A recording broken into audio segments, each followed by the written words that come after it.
qu'on peut dire en tout cas, c'est qu'il y a beaucoup d'interactions entre la recherche-développement. Je n'ai pas parlé de la recherche appliquée, mais enfin, ça fait partie de tout ça. Et la mise sur le marché, il doit y avoir beaucoup d'interactions, mais ce n'est pas un phénomène mécanique.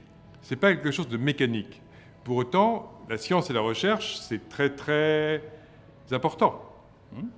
Pour moi, la compétence clé, c'est la capacité à dialoguer entre les personnes d'horizons et de compétences différentes.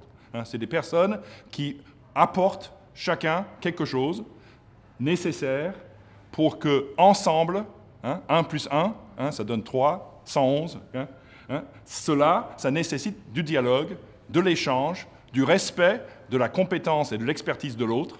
Et je pense que si on est dans une culture où ce type d'échange, sans risque, est considéré comme valorisé, ça nous permet d'avancer dans une culture d'innovation.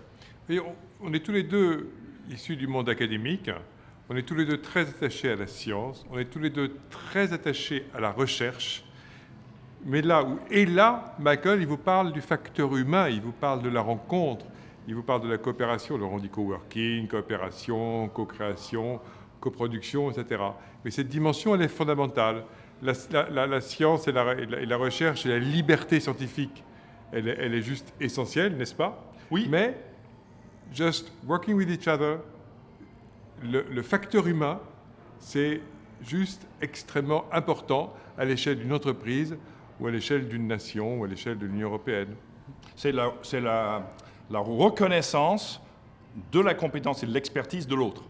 C'est-à-dire que pour sortir le meilleur de chacun, il faut que ce que l'autre sait faire, ce que l'autre comprenne, ce que l'autre a en lui, on le reconnaît, et on veut partager cela, et on veut partager ce qu'on a nous. C'est dans ce sens-là que les chercheurs de très haut niveau, dans une discipline très pointue, peuvent contribuer à condition de partager leur savoir, d'échanger avec les autres. C'est ça les clés. En fait, la science et la technologie, c'est absolument fondamental. On est tous les deux membres de l'Académie des technologies, donc c'est fondamental sur la technologie. Mais dans le même temps, ça a été dit pendant les tables rondes, innovation is quite humanistic. Yes, Michael, can we say that? Yes, I think we can say that.